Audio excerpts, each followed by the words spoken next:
आज हम एक ऐसी यात्रा पर निकल रहे हैं जो बाहर की दुनिया की नहीं, बल्कि भीतर के ब्रह्मांड की है। एक ऐसी खोज जो सदियों से ऋषियों, दार्शनिकों और सत्य के हर खोजी को बेचैन भी करती आई है और आकर्षित भी। ये कोई साधारण बौद्धिक चर्चा नहीं है, बल्कि ये हमारे, आपके, हर इंसान के अस्तित्व के केंद्र में बैठा हुआ एक बहुत बड़ा सवाल है। क्या ये दुनिया, जिसे हम अपनी पांचों इंद्रियों से हर पल अनुभव करते हैं, सच में वैसी ही है जैसी वो हमें दिखती है? या फिर हमारी चेतना पर एक बहुत महीन, एक रहस्यमयी पर्दा पड़ा हुआ है? आज हम बात करेंगे उसी रहस्यमयी पर्दे की जो हमारी वास्तविकता पर पड़ा है, जिसे वैदिक ग्रंथों में एक छोटा सा पर बहुत गहरा नाम दिया गया है, माया। ये शब्द जितना सरल लगता है, इसका अर्थ उतना ही गहरा, उतना ही ब्रह्मांडीय और उतना ही व्यक्तिगत है। इससे पहले कि हम किसी भी जटिल सिद्धांत में उलझें, चलिए एक बहुत ही सरल, बहुत ही मानवीय अनुभव से शुरू करते हैं। एक ऐसा अनुभव जो हम सब ने कभी न कभी जिया है। कल्पना कीजिए, कोई इंसान एक बहुत ही गहरी नींद में है और एक सपना देख रहा है। उस सपने की दुनिया एकदम असली है। वो एक विशाल, खचाखच भरे बाजार में खड़ा है। हजारों लोगों का शोर है। कहीं से भुट्टे के सिकने की खुशबू आ रही है, कहीं इत्र की महक, उसे रेशमी कपड़ों का स्पर्श महसूस हो रहा है। और फिर भीड़ में अचानक उसे अपना एक पुराना दोस्त नजर आता है, जिससे वो बरसों से नहीं मिला था। उनकी नजरें मिलती हैं, वो दौड़कर एक दूसरे के गले लगते हैं और उनकी आंखों में खुशी के आंसू हैं। उस पल की खुशी, वो अपनापन, वो सब कुछ बिल्कुल सच है। लेकिन तभी अचानक एक खूंखार सांड भीड़ को चीरता हुआ सीधा उसी की तरफ दौड़ने लगता है। वो घबरा कर भागता है, उसकी सांसें फूल रही हैं, उसका दिल ऐसे धड़क रहा है जैसे छाती से बाहर आ जाएगा। उस क्षण में, उस सपने के भीतर, क्या वो बाजार नकली है? क्या दोस्त से मिलने की खुशी एक झूठ है? क्या सांड से जान बचाने का डर कल्पनात्मक है? नहीं, उस अनुभव के क्षण में वो सब कुछ 100% वास्तविक है। वहां का दर्द असली है, वहां की खुशी असली है, वहां का डर असली है। लेकिन फिर किसी बाहरी आवाज से या बस नींद पूरी हो जाने से उसकी आंख खुलती है। एक झटके में वो अपने शांत, सुरक्षित बिस्तर पर लेटा होता है। बाहर चिड़ियों के चहचहाने की आवाज आ रही है और वो सोचता है, वो विशाल बाजार कहाँ गया? वो प्यारा दोस्त कहाँ है? और वो खूंखार सांड? वो सब एक पल में बिना कोई निशान छोड़े ऐसे विलीन हो गया जैसे कभी था ही नहीं। और तब उसे एहसास होता है कि जो कुछ भी उसने देखा, भोगा और महसूस किया, वो केवल मन का एक खेल था। वेदों की गहराइयों में जब हम माया शब्द को टटोलते हैं, तो वो बिल्कुल इसी सपने की तरह हमारे सामने उभर कर आती है। देखिए, माया कोई साधारण जादू टोना नहीं है और ना ही ये आंखों का कोई छोटा मोटा धोखा है। ये वो विराट, वो ब्रह्मांडीय शक्ति है जिसने परम सत्य पर, उस एक अखंड चेतना पर एक पर्दा डाल दिया है। ये वो ताकत है जो हमें उस परम वास्तविकता को देखने से रोकती है।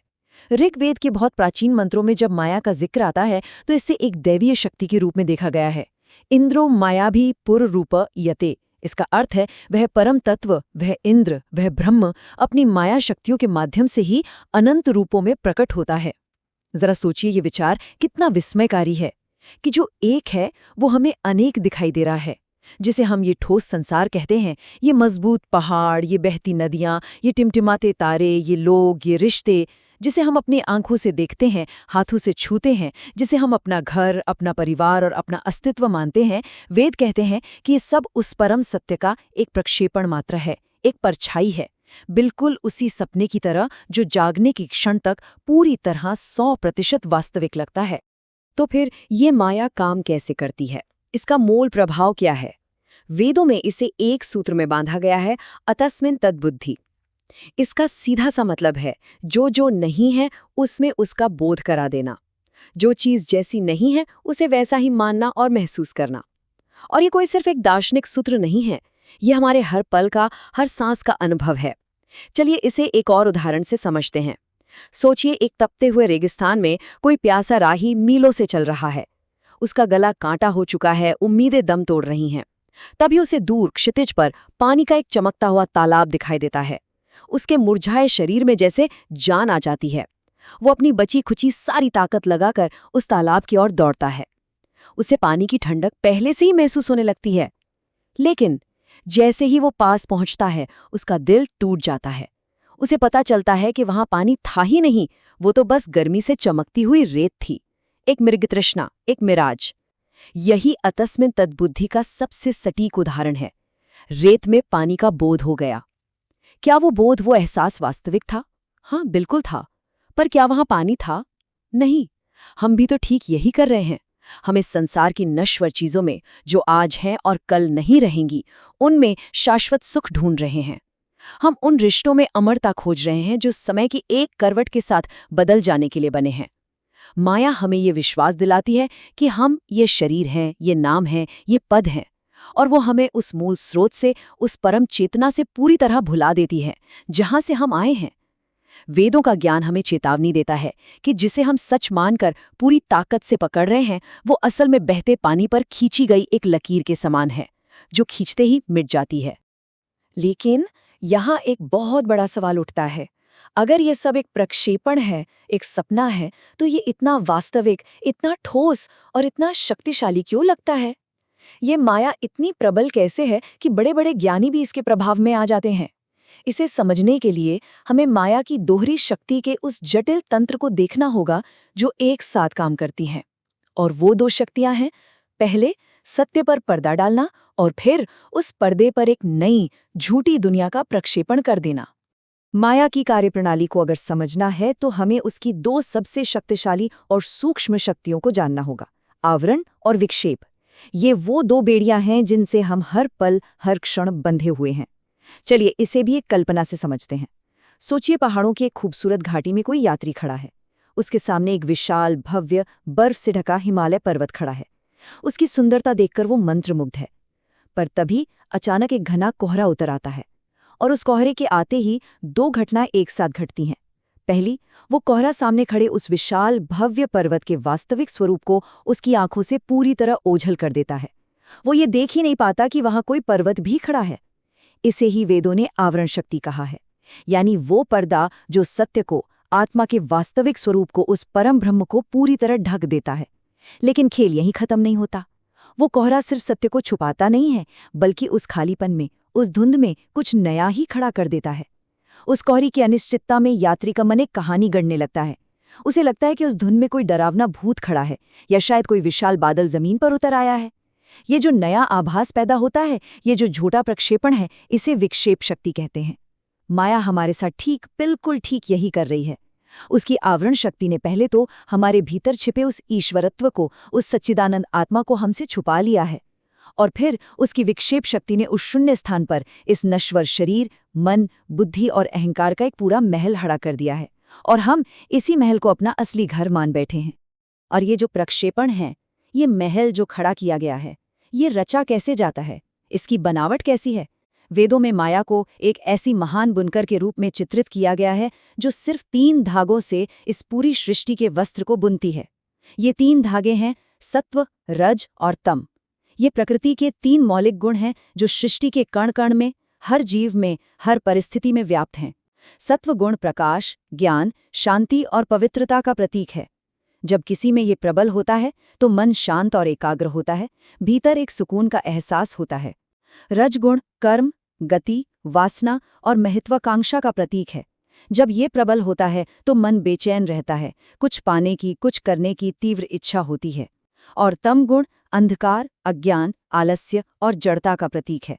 जब ये प्रबल होता है तो मन भ्रमित और निष्क्रिय हो जाता है, कुछ भी समझने की या करने की शक्ति नहीं रहती। माया इन तीनों गुणों को इस तरह से मिलाती है कि कोई भी जीव, कोई भी परिस्थिति इससे अछूती नहीं रहती। हम सब इन्हीं 3 धागों से बंधी कठपुतलियां हैं, और हम ये सोचते हैं कि हम अपनी मर्जी से नाच रहे हैं। कभी हम सत्व के प्रभाव में शांत और दार्शनिक हो जाते हैं, कभी रज के प्रभाव में दुनिया जीतने के लिए दौड़ते हैं, और कभी तम के प्रभाव में निराशा में डूब जाते हैं। ये तीनों गुण हमें लगातार नचाते रहते हैं। यदि आवरण और विक्षेप माया के 2 हाथ हैं और सत्व, रज, तम उसके धागे हैं, तो उसका सबसे घातक, सबसे अचूक और सबसे सूक्ष्म हथियार है समय, जिसे हम काल कहते हैं। ये वो शक्ति है जो धीरे धीरे, चुपचाप और बिना रुके सब कुछ निगल जाती है। काल ही माया का सबसे प्रत्यक्ष और सबसे अकाट्य प्रमाण है, जिसे कोई भी झुठला नहीं सकता। स्क्रीन पर दिख रही ये टाइमलाइन सिर्फ कुछ शब्द नहीं है, ये हम सबके जीवन का सार है। सोचिए जरा, बचपन में ये संसार कैसा लगता था? समय एक अनंत नदी की तरह था जिसके किनारे हम बेफिक्र होकर खेलते थे। वो भोलापन, वो निश्चल मुस्कान और वो कभी ना खत्म होने वाले दिन, आज वो सब कहाँ है? वो सब कुछ अब सिर्फ एक धूमिल याद बनकर रह गया है जिसे काल की नदी ने निगल लिया है। फिर आती है युवावस्था, ऊर्जा, सपने और महत्वाकांक्षाओं से भरी हुई। हम उसी नदी के किनारे रेत के बड़े बड़े महल बनाते हैं, करियर का महल, रिश्तों का महल, संपत्ति का महल, और हमें लगता है ये हमेशा रहेंगे। लेकिन काल की नदी एक ही लहर में उसे बहा कर ले जाती है और अंत में हम उसी नदी के किनारे बैठकर ढलते सूरज को देखते हैं और हमारा ये शरीर भी उस शाम की रोशनी की तरह पारदर्शी और कमजोर होने लगता है। माया ने बचपन छीन लिया, उसने किशोरावस्था को निगल लिया और अब वो युवावस्था की ऊर्जा को भी धीरे धीरे सोख रही है। लेकिन सबसे बड़ी जादूगरी तो देखिए, हमें इसका एहसास तक नहीं होता। हम आज भी भविष्य के सपने बुन रहे हैं। वेदों में काल को अदत्त कहा गया है, यानी वो जो सबको खा जाता है। माया की इस अजेय शक्ति का सबसे बड़ा और सबसे डरावना प्रमाण है श्मशान वैराग्य। अक्सर जब कोई प्रियजन बिछड़ता है तो हम श्मशान में जाते हैं। वहां जलती हुई चिताओं को देखकर, एक हंसते बोलते शरीर को राख में बदलते देखकर एक पल के लिए मन कांप उठता है। एक बहुत गहरा वैराग्य जन्म लेता है। हमें लगता है कि ये सब व्यर्थ है, ये दौड़, ये झगड़े, ये मोह, ये अहंकार, किस लिए? अंत तो यही है। लेकिन जैसे ही हम श्मशान के गेट से बाहर कदम रखते हैं, माया फिर से अपना पर्दा डाल देती है। दुनिया की हवा लगते ही वो वैराग्य कपूर की तरह उड़ जाता है। हम फिर से उन्हीं छोटी छोटी शिकायतों, उन्हीं तुच्छ झगड़ों और उन्हीं सांसारिक चिंताओं में डूब जाते हैं। वो हमें सत्य की एक क्षणिक, एक बिजली की तरह कौंधने वाली झलक तो दिखाती है, पर उसे टिकने नहीं देती, क्योंकि वो जानती है कि अगर इंसान को अपनी नश्वरता का हर पल बोध होने लगे तो वो उसके इस खेल में, इस दौड़ में हिस्सा लेना ही बंद कर देगा। यहाँ तक कि हमारी ये चर्चा थोड़ी निराशाजनक लग सकती है। ऐसा लगता है कि हम एक ऐसे जाल में फंसे हैं जिससे निकलना असंभव है। हम एक ऐसी जेल के कैदी हैं जिसकी दीवारें समय और स्थान से बनी हैं। लेकिन क्या हो अगर ये जाल ही रास्ता हो? क्या हो अगर ये जेलर ही हमारी माँ हो, जो हमें एक बहुत गहरा पाठ पढ़ाना चाहती हो? चलिए अब कहानी का रुख बदलते हैं और माया के उस रूप को देखते हैं जो बांधता नहीं बल्कि मुक्ति का द्वार खोलता है। इस बात में कोई भी संदेह नहीं है कि काल का, समय का ये चक्र किसी को नहीं छोड़ता। इतिहास गवाह है, बड़े बड़े साम्राज्य धूल में मिल गए, कितने ही सिकंदर आए और चले गए, न राजा बचा, न रंक, न ऋषि बचा और न पापी। हम जिन लोगों से अथाह प्रेम करते हैं, जिन कंधों पर सिर रखकर हम अपने आंसू सुखाते हैं, वो सब समय की भेंट चढ़ने वाले हैं। ये कितना क्रूर, कितना कठोर सत्य है कि जिसे हम आज गले लगा रहे हैं, कल वो केवल एक स्मृति होगा, एक तस्वीर होगा। कभी कभी ऐसा लगता है कि हम एक हारने वाली बाजी के खिलाड़ी मात्र हैं, जिसे खेलना हमारी मजबूरी है, हमारा प्रारब्ध है। लेकिन ठीक यहीं पर, इसी निराशा के बिंदु पर, वेदों का एक और गहरा रहस्य खुलता है। माया केवल बांधने वाली शक्ति नहीं है, बल्कि ये वो सीढ़ी भी है जिस पर पैर रखकर हम सत्य तक पहुंच सकते हैं। सोचिए, अगर इस सृष्टि में केवल दुख और बंधन ही होता तो कोई भी ईश्वर को क्यों खोजता? अगर सब कुछ निराशाजनक होता तो क्यों उगते हुए सूरज की लालिमा हमें एक अनकही शांति देती है? क्यों एक नन्हे से फूल की महक हमें जीवन के प्रति प्रेम से भर देती है? क्योंकि माया केवल भ्रम नहीं है, वो उस परम शक्ति का ही स्वरूप है। वो महामाया है, वो एक माँ है जो हमें जगाने के लिए कभी कभी कठोर पाठ पढ़ाती है। संसार का दुख हमें वैराग्य की ओर धकेलता है और संसार का सौंदर्य हमें उस सौंदर्य के स्रोत को खोजने के लिए प्रेरित करता है। इस बात को बेहतर समझने के लिए ऋषियों ने माया के दो रूपों की चर्चा की है, अविद्या माया और विद्या माया। अविद्या माया वो है जिसके बारे में हमने अब तक इतनी बात की, जो हमें लालच, क्रोध, मोह और अहंकार के बंधनों में जकड़ती है। ये हमें सत्य से, हमारे अपने केंद्र से दूर बाहर की ओर ले जाती है, दुनिया में भटकाती है। लेकिन विद्या माया वो है जो हमें वापस घर की ओर ले जाती है। ये वही माया है जो हमारे भीतर विवेक और वैराग्य जगाती है। ये वही शक्ति है जो हमें सत्संग और ध्यान की प्रेरणा देती है, जो हमारे भीतर करुणा और भक्ति का संचार करती है। जब कोई जीव इस संसार के सुख दुख के थपेड़े खा खाकर थक जाता है और उस परम शांति की तलाश करने लगता है, तब यही महामाया विद्या बनकर, एक गुरु बनकर, एक मार्गदर्शक बनकर उसके सामने खड़ी हो जाती है। वो हमें दुख देती है ताकि हम सुख की झूठी परिभाषा को छोड़ सकें। वो हमें अधूरा महसूस कराती है ताकि हम उस पूर्णता की ओर बढ़ सकें। ये उसकी क्रूरता नहीं है, ये उसकी गहरी ममता है। तो अब हम उस दहलीज पर खड़े हैं जहां ये यात्रा अपने अंतिम पड़ाव पर पहुंचती है, जहां माया का पर्दा फाड़कर उस पार देखना है। ये वो अवस्था है जिसे मोक्ष, निर्वाण या ज्ञानोदय कहा गया है। और ये कोई मरने के बाद मिलने वाला स्वर्ग नहीं है, बल्कि ये इसी क्षण, इसी शरीर में उस सपने से जाग जाने का नाम है जिसमें हम सदियों से सो रहे थे। और ये जागना कैसा होता है, इसे वेदांत की एक बहुत प्रसिद्ध उपमा दर्शाती है, रस्सी और सांप की। सोचिए, कोई व्यक्ति रात के घने अंधेरे में एक सुनसान रास्ते से गुजर रहा है। अचानक उसके पैर के पास एक सांप जैसी चीज दिखाई देती है। उसका दिल जोर जोर से धड़कने लगता है, शरीर में भय की एक ठंडी लहर दौड़ जाती है, वो वहीं जम जाता है। उस व्यक्ति के लिए उस क्षण में वो सांप 100% सच है, उसका डर बिल्कुल असली है। पर तभी कोई दूसरा व्यक्ति वहां एक दीपक लेकर आता है।